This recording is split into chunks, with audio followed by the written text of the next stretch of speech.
Évangile de Jésus-Christ selon saint Matthieu.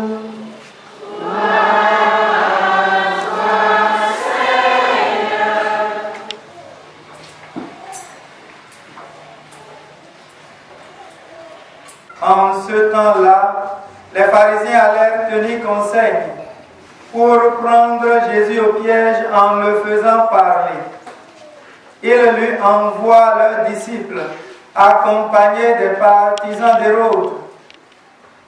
Maître, lui disent-ils, nous le savons.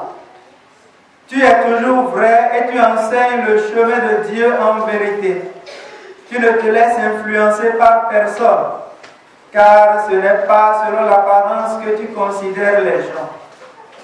Alors, donne-nous ton avis. Est-il permis, oui ou non, de payer l'impôt à César, l'empereur? Connaissant la perversité de leur cœur, Jésus dit, hypocrite, pourquoi voulez-vous me mettre à l'épreuve? Montrez-moi la monnaie de l'impôt. Ils lui présentèrent une pièce d'un denier. Il leur dit, cette effigie et cette inscription, de qui sont-elles? Ils répondirent, de César. Alors il leur dit, rendez donc à César ce qui est à César et à Dieu ce qui est à Dieu. Acclamons la parole de Dieu.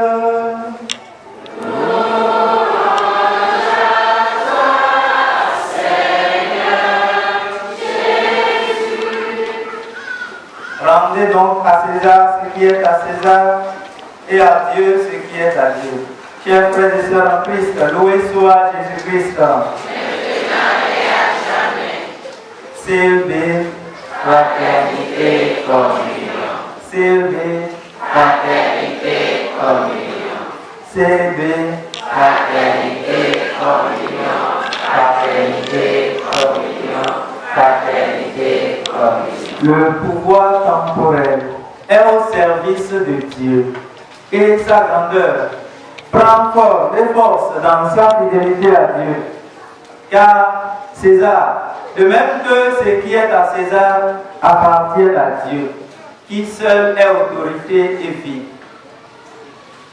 source de toute autorité et de toute vie. Dans l'évangile de ce dimanche, Jésus définit la position relative des deux ordres dans sa réponse à la question piège. Est-il permis, oui ou non, de payer l'impôt à César, l'empereur?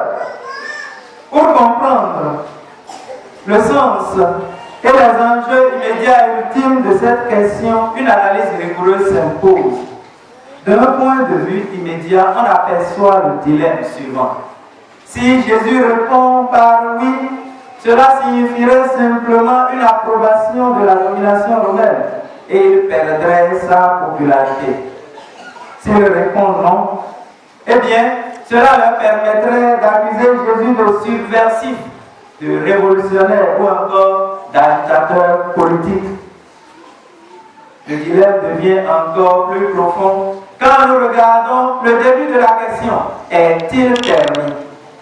Le passif divin rend Dieu sujet de la question, du moins de l'action qui est proposée. Dieu permet-il, la Torah, la loi permet-elle de payer l'impôt à César, oui ou non? Voilà la question piège qui est déposée devant Jésus. Pour les Juifs, le Seigneur Yahvé est le véritable roi et c'est à lui seul que toute tribu doit être rendue et non à un occupant, à un envahisseur. Jésus donc ne peut pas demander que la loi permette de payer l'impôt à César. Jésus ayant vu le piège, opère un réajustement sémantique. Dans sa réponse, Jésus change le mot qu'on a transcrit ici par payer par le verbe rendre. En fait, le mot hébreu qui était utilisé dans la question, c'est donner. Mais Jésus utilise plutôt le mot rendre. Rendre à César ce qui est à César et à Dieu ce qui est à Dieu. Si donner relève de la charité, rendre est de l'ordre de la justice. On rend ce qui est dû. L'impôt, comme le culte rendu à Dieu, relève d'un devoir d'État pour le citoyen de double nationalité que nous sommes. J'allais dire double citoyenneté. Citoyen de la terre, mais aussi citoyen du ciel. Nous avons donc des devoirs vis-à-vis de la cité terrestre et des devoirs vis-à-vis de la cité céleste. Mais Jésus opère la hiérarchisation.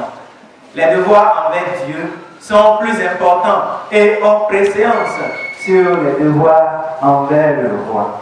Saint Augustin, en commentant cet évangile, disait: on rend à César l'image de César qui est sur la monnaie et à Dieu l'image de Dieu qui est en l'homme.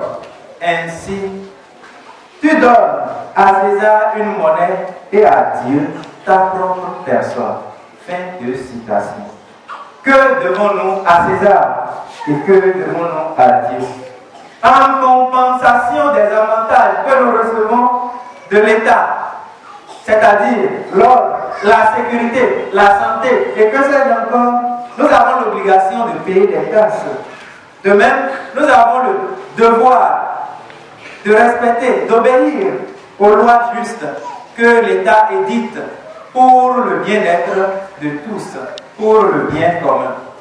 Le devoir civique du chrétien s'étend à la prohibition de toute destruction ou dommage du bien public, quel que soit le type du gouvernement en place, du pouvoir politique en place. Le chrétien doit être exemplaire. Certes, il a le droit de critiquer, de donner son opinion, de dénoncer et même de manifester son mécontentement, mais sans jamais nuire au bien public. Mais de l'autre côté, seul Dieu peut exiger de nous notre âme et notre conscience. C'est nous-mêmes que nous devons rendre à Dieu. Si donc le pouvoir politique peut réclamer notre argent, nos services, le temps que nous avons, Dieu a le pouvoir de nous réclamer notre âme, notre être. Saint Paul loue dans la deuxième lecture l'engagement chrétien de la communauté de Thessalonique. Et je cite Saint Paul: nous nous souvenons que votre foi est active, que votre charité se donne de la peine, que votre espérance tient bon en notre Seigneur Jésus-Christ. Chers frères et sœurs en Christ, rendre à Dieu ce qui est à Dieu, c'est être témoin du Christ, c'est rendre compte de notre espérance. Que nous soyons seuls, que nous soyons en famille, que nous soyons en communauté, dans nos lieux de travail, nous devons toujours rendre compte de notre foi, de notre espérance et de notre charité. Le plus important, c'est de garder notre conscience droite devant le Seigneur. Malheureusement, nous commettons tous l'erreur souvent de donner l'obéissance de la conscience à César au lieu de la donner à Dieu.